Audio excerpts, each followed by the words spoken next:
What do you think makes this time different that President Trump is open to the possibility that Crimea now belongs to Russia? Well, he's obviously trying to enact the art of the deal. He's very proud of his negotiation skills. He's dealt with some difficult negotiations in the past. But when it comes to Vladimir Putin, I think there is a fatal flaw in the White House's current approach. And that flaw is that Putin wants peace. So far, Vladimir Putin has given no substantive indication that he truly desires peace. He certainly wants to string the Americans along, string the Ukrainians along. He gains time, international prestige, and and he gets to show his own people that he's a strong leader who's taken seriously by the international community. It's time to take off the velvet gloves from the American side and apply more pressure. That's the only way that Vladimir Putin is going to be cajoled into taking this peace process seriously. What does taking off the velvet gloves, in your opinion, look like? Because President Trump said Russia not taking all of Ukraine and stopping the war, those, he said, are two pretty big concessions. So, what does taking the gloves off look like?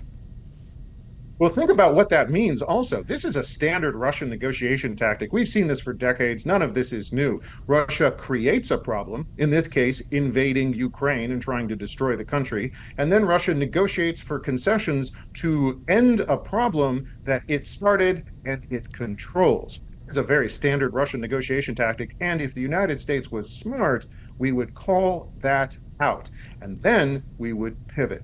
And that means applying the same threats that President Trump himself has already said he would do if he thought Vladimir Putin wasn't taking him seriously. This includes secondary sanctions on the banks and trading partners that are helping facilitate Russia to evade our sanctions. That also means ending a Biden era loophole called the oil price cap, which allows Russia to sell millions and millions of barrels of oil on the international market without incurring a sanctions penalty. There are a lot of economic measures we can take, in addition to continued military support of Ukraine, that would show Vladimir Putin, you're not going to win this negotiation by stringing us along. If you could explain this, tell me if I'm wrong here. So, essentially, over 3 years ago, Russia invades Ukraine. Now they were engaged in a war for over 3 years. Now the United States is essentially saying, hey, Ukraine, you're lucky that Russia is not taking over all of you. I mean, what does that signal to the rest of the world?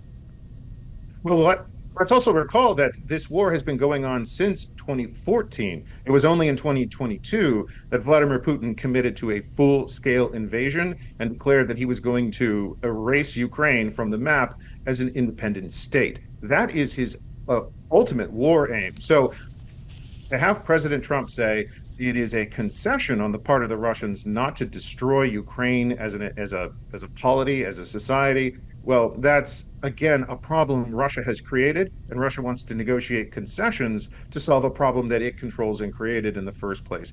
This is a terrible negotiation position for the United States to take, and the alternative, like I said, is to take off those velvet gloves and apply maximum economic pressure on Vladimir Putin. That means denying him the ability to make money from oil sales, money that fuels his war machine. Brady, think about this. The European Union has sent to Russia more money since February of 2022 than it has sent to by way of oil purchases and gas purchases than it has sent to the Ukrainians in the form of military assistance. In the West, we are funding both sides of this war. If we're going to radically shake things up, if we're going to achieve a ceasefire and then an enduring peace, we have to stop funding both sides of the war. We need to apply maximum economic pressure on Vladimir Putin.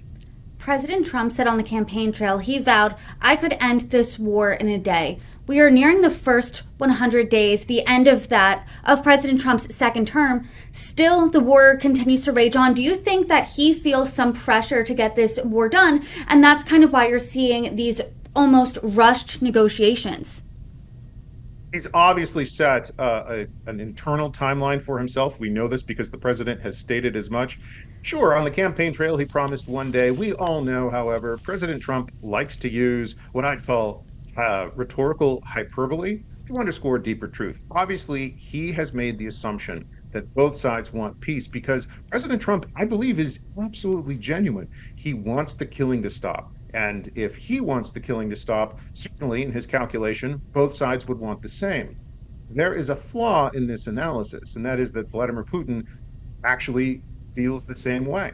We have seen Vladimir Putin communicate two signals to President Trump.